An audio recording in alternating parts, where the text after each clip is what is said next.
সুপ্রিয় শিক্ষার্থী বন্ধুরা, পিকেআর অনলাইন ক্লাসের পক্ষ থেকে তোমাদের স্বাগত জানাচ্ছি। আজ আরও একটি গুরুত্বপূর্ণ বিষয় নিয়ে আলোচনা করব। আজকের আলোচ্য বিষয় প্রেজেন্ট কন্টিনিউয়াস টেন্স, যার বাংলা অর্থ হচ্ছে ঘটমান বর্তমান কাল, অর্থাৎ চলমান বর্তমান কাল। প্রথমেই দেখো সংজ্ঞা, যে টেন্স দ্বারা বর্তমানে কোনো কাজ চলতেছে বোঝায় তাকে প্রেজেন্ট কন্টিনিউয়াস টেন্স বলে। অর্থাৎ যে টেন্স দ্বারা কোনো কাজ বর্তমানে চলছে, অর্থাৎ চলমান অবস্থায় আছে, কাজটি শুরু হয়েছে কিন্তু শেষ হয়নি, এখনো চলমান, এরূপ বোঝালে তাকে প্রেজেন্ট কন্টিনিউয়াস টেন্স বলে। যেমন কৃষকেরা মাঠে কাজ করতেছে। এখানে দেখো কৃষকেরা মাঠে কাজ করতেছে, কাজটি কিন্তু চলমান, অর্থাৎ কাজটি শুরু হয়েছে কিন্তু শেষ হয়নি। এরপর দেখো সে ঘুমাচ্ছে, এটাও চলমান, ঘুমাইতেছে এখনো কিন্তু ঘুমানো শেষ হয়নি।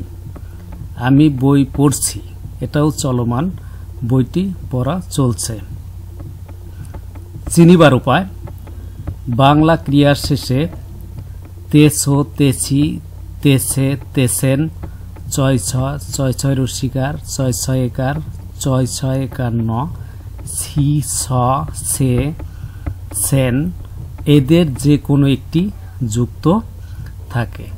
অর্থাৎ বাংলা ক্রিয়ার শেষে যদি এর যে কোনো একটি যুক্ত থাকে তাহলে বুঝবে তুমি উক্ত বাক্যটি প্রেজেন্ট কন্টিনিউয়াস টেন্সের।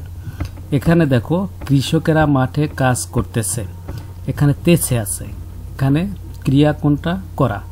করার শেষে কি আছে? করতেছে, তেছে আছে, বেদায় এটি প্রেজেন্ট কন্টিনিউয়াস টেন্স। এখানে সে ঘুমাচ্ছে, দেখো ছয় ছয় একার আছে, বেদায় এটা প্রেজেন্ট কন্টিনিউয়াস টেন্স। আমি বই পড়ছি, শেষে সি আছে, পড়া কাজ ক্রিয়া, অর্থাৎ এর শেষে সি আছে, বিদায় একটা present continuous tense.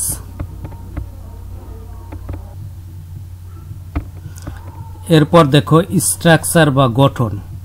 Present continuous টেন্সে বাক্যটি অ্যাফার্মেটিভ অর্থাৎ হাবোধক হলে স্ট্রাকচারটা বা গঠনটা এরকম: প্রথমে সাবজেক্ট, এরপরে অ্যাম, ইজ, আর এর যে কোনো একটি বসবে, এরপরে ভার্ব অন, এর সাথে আইএনজি যুক্ত করতে হবে, এরপরে অবজেক্ট, এরপরে এক্সটেনশন যদি থাকে।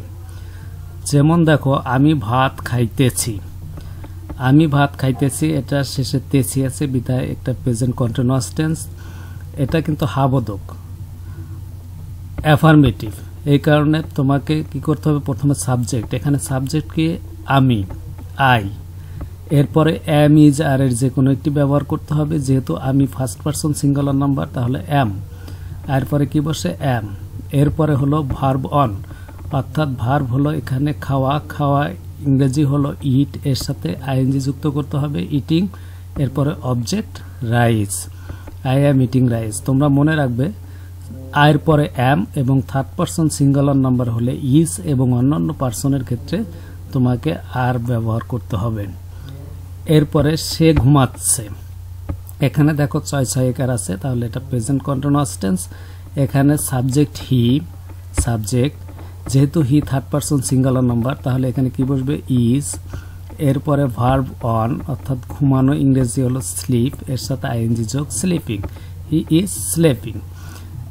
এখন যদি বাক্যটি নেগেটিভ হয় অর্থাৎ নাবোধক, নেগেটিভ হলে স্ট্রাকচারটা হলো এরকম: subject plus am, is, are plus not plus verb one plus ING plus object plus extension. অর্থাৎ অ্যাফার্মেটিভের অ্যাম, ইজ, আর এর পরে নট বসালেই নেগেটিভ হয়ে যায়। এখানে অ্যাফার্মেটিভের স্ট্রাকচার এবং নেগেটিভের স্ট্রাকচার একই ধরনের, শুধুমাত্র অ্যাম, ইজ, আর এর পরে একটা নট ব্যবহার করতে হবে। এক্সাম্পলটা দেখো, আমি এখন বাড়ি যাচ্ছি না, এখানে না আছে অর্থাৎ নেগেটিভ, না বোধক, বিদায়, আর এখানে ছয় ছয় রসিকার আছে ভার্বের শেষে অর্থাৎ ক্রিয়ার শেষে, তাহলে এটা প্রেজেন্ট কন্টিনিউয়াস টেন্স। তাহলে সাবজেক্ট আই, আমি, অ্যাম, ইজ, আর এর একটা, যেহেতু I first person singular number, আয়ের পরে অ্যাম বসে, অ্যাম, এরপর একটা নট ব্যবহার করতে হবে, নট, যাওয়া ইংরেজি হলো গো, এর সাথে আইএনজি যুক্ত করতে হবে, গোয়িং, অবজেক্ট হলো হোম, এক্সটেনশন হলো নাও। আমি এখন বাড়ি যাচ্ছি না, I am not going home now. সে বইটি পড়ছে না। হি সাবজেক্ট ইজ, যেহেতু he third person singular number তাহলে ইজ বসবে। এরপরে একটা নট ব্যবহার করতে হবে যেহেতু নাবোধক। এরপরে রিড পড়া, পড়ার সাথে আইএনজি যোগ, রিডিং আইএনজি যোগ করতে হবে। এরপরে দ্য বুক অর্থাৎ অবজেক্ট বইটি, he is not reading the book. বাক্যটি যদি তোমার ইন্টারগেটিভ হয় অর্থাৎ প্রেজেন্ট কন্টিনিউয়াস টেন্সের বাক্যটি ইন্টারগেটিভ হলে প্রথমে অ্যাম ইজ আর, এরপরে সাবজেক্ট, এরপরে ভার্ব অনের সাথে আইএনজি যুক্ত করতে হবে, এরপরে অবজেক্ট, এরপরে এক্সটেনশন, শেষে অবশ্যই প্রশ্নবোধক চিহ্ন ব্যবহার করতে হবে। ইন্টারগেটিভ শব্দের অর্থই প্রশ্নবোধক। যেমন তুমি কি কাজটি করিতেছ, এখানে দেখো তেছ আছে, তাহলে প্রেজেন্ট কন্টিনিউয়াস টেন্স, এখানে প্রশ্নবোধক চিহ্ন আছে। একটু জায়গা রেখে তুমি সাবজেক্টটা বসাবে ইউ, এখানে তুমি ইউ, ইউ যেহেতু সেকেন্ড পারসন তাহলে আর, আর ইউ, এখানে এম ইজারের আর, তারপরে সাবজেক্ট ইউ, এরপরে ভার্ব অন, এখানে করা হলো ভার্ব, এর সাথে আইএনজি যুক্ত করতে হবে অর্থাৎ করা ইংরেজি হলো ডু, তাহলে ভার্ব অন হলো ডু, এর সাথে আইএনজি যুক্ত করতে হবে ডুইং। তারপরে অবজেক্ট হলো কাজটি দি ওয়ার্ক, শেষে অবশ্যই প্রশ্নবোধক চিহ্ন ব্যবহার করতে হবে। এরপরে দেখো সে ঘুমাচ্ছে, সে কি ঘুমাচ্ছে, এখানে প্রশ্নবোধক, এখানে সাবজেক্টটা আগে বসাবে একটু জায়গা রেখে হি, এরপরে হি যেহেতু থার্ড পারসন সিঙ্গুলার নাম্বার তাহলে বসবে হলো ইজ, ইজ হি, ঘুমানো ইংরেজি হলো স্লিপ, এর সাথে আইএনজি যোগ করতে হবে স্লিপিং। তুমি কি টেলিভিশনে ফুটবল খেলা দেখতেছ, এটাও প্রশ্নবোধক চিহ্ন দেখো আছে, তাহলে সাবজেক্টটা আগে বসাবে ইউ, যেহেতু এখানে সেকেন্ড পারসন তাহলে আর বসবে, তাহলে আর ইউ, এখানে দেখা ইংরেজি হলো ওয়াচ, এর সাথে আইএনজি যোগ, তাহলে ওয়াচিং ফুটবল অন টেলিভিশন, প্রশ্নবোধক ফুটবল হলো অবজেক্ট এবং অন টেলিভিশন হলো এক্সটেনশন, প্রশ্নবোধক চিহ্ন। এখানে ইন্টারগেটিভ সেন্টেন্সের বাক্যটি যদি WH কোশ্চেনের হয়, WH কোশ্চেন হলো কি, যেগুলো WH দিয়ে শুরু, what, which, how, where, when, who, home, এগুলো দিয়ে যেগুলো শুরু সেটা হলো WH কোশ্চেন। সেক্ষেত্রে তোমাকে প্রথমে WH ব্যবহার করতে হবে, এরপরে plus am is are plus subject plus verb one plus ING plus object plus extension. এখানে একটা জিনিস খেয়াল করবে,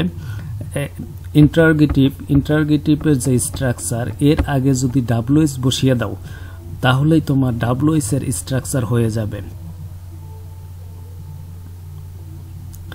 এখন ইন্টারগেটিভ সেন্টেন্সে কোনটায় WH বসবে আর কোনটায় WH বসবে না।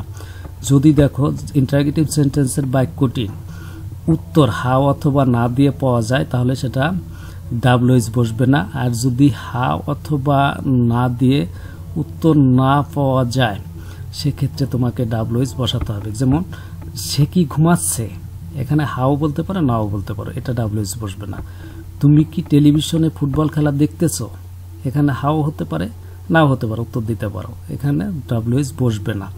কিন্তু যখন যদি তুমি বলো তুমি এখন কি করিতেছো, এখানে কিন্তু তুমি হা অথবা না দিয়ে উত্তর করতে পারবে না, অতএব এটাকে তোমার WH দিয়ে করতে হবে। WH হলো এখানে WH ওয়ার্ড হলো কি, তাহলে হোয়াট, এরপরে এম ইজ আর, যেহেতু এখানে সাবজেক্ট হলো ইউ তাহলে ইউর আগে কি বসবে আর, হোয়াট আর ইউ, এরপরে ভার্ব অন হলো ডু করা, এর সাথে আইএনজি যুক্ত করতে হবে ডুইং নাও, অর্থাৎ হোয়াট আর ডুইং নাও। সে কোথায় যাচ্ছে, এখানে তুমি হাও অথবা না দিয়ে উত্তরটা পাবে না, তাতে কোথায় এখানে WH ওয়ার্ড হলো হোয়ার, এরপরে সাবজেক্ট হলো কি, হি, একটু জায়গা রেখে হিটা বসাবে, তারপরে হি যেহেতু থার্ড পারসন সিঙ্গুলার নাম্বার তাহলে is, where is he going, প্রশ্নবোধক চিহ্ন। এখন বাক্যটি যদি একই সাথে নেগেটিভও হয় ইন্টারগেটিভও হয়, নাও আছে প্রশ্ন আছে, সেক্ষেত্রে তোমাকে প্রথমে ain't, isn't, aren't plus subject plus verb one plus ING plus object plus extension plus প্রশ্নবোধক চিহ্ন। যেমন তুমি কি আমার জন্য অপেক্ষা করছো না, এখানে দেখো কিও আছে এবং অপেক্ষা করছো নাও আছে, তাহলে এটা নেগেটিভ ইন্টারগেটিভ। এক্ষেত্রে তোমাকে যেহেতু এখানে সাবজেক্টটা কি তুমি ইউ, ইউর আগে কি বসবে আরেন্ট, তা আরেন্ট ইউ, এখানে অপেক্ষা করা ইংরেজি হলো ওয়েটিং ফর মি, প্রশ্নবোধক চিহ্ন। সে কি টেলিভিশন দেখছে না, ইজেন্ট হি ওয়াচিং টেলিভিশন নাও, এখানে দেখো সে সাবজেক্ট, যেহেতু তোমার সাবজেক্ট থার্ড পারসন সিঙ্গুলার তাহলে ইজেড বসবে। এখানে টেলিভিশন দেখা ইংরেজি হলো ওয়াচ, এর সাথে আইএনজি যোগ টেলিভিশন, নাও শেষে প্রশ্নবোধক চিহ্ন। যদি ডাব্লুইস নেগেটিভ ইন্টারগেটিভের ডাব্লুইস হয় সেক্ষেত্রে তোমাকে ডাব্লুইসটা যদি নেগেটিভ ইন্টারগেটিভের যে স্ট্রাকচার আছে এই স্ট্রাকচারের আগে যদি ডাব্লুইস বসিয়ে দাও তাহলে হয়ে যাবে। এক্ষেত্রে হলো তুমি দেখো তুমি কেন আমার জন্য অপেক্ষা করছো না, যেহেতু এটা হা অথবা না দিয়ে উত্তর পাওয়া যায় না তাহলে এটা ডাব্লুইস হবে। ডাব্লুইস কেন, হোয়াই, যেহেতু ইউ আছে সাবজেক্ট ইউ, এখানে দেখো ইউ হলো সাবজেক্ট ইউ, যেহেতু ইউ সেকেন্ড পারসন তাহলে আরেন্ট, ওয়েট হলো ভার্ব ওয়েটিং, এর সাথে আইএনজি যোগ করতে হবে। এরপরে ফর মি প্রশ্নবোধক চিহ্ন। সুপ্রিয় শিক্ষার্থী বন্ধুরা, এতক্ষণ প্রেজেন্ট কন্টিনিউয়াস টেন্স সম্পর্কে বিস্তারিত আলোচনা করলাম। আজ এ পর্যন্তই, বাই।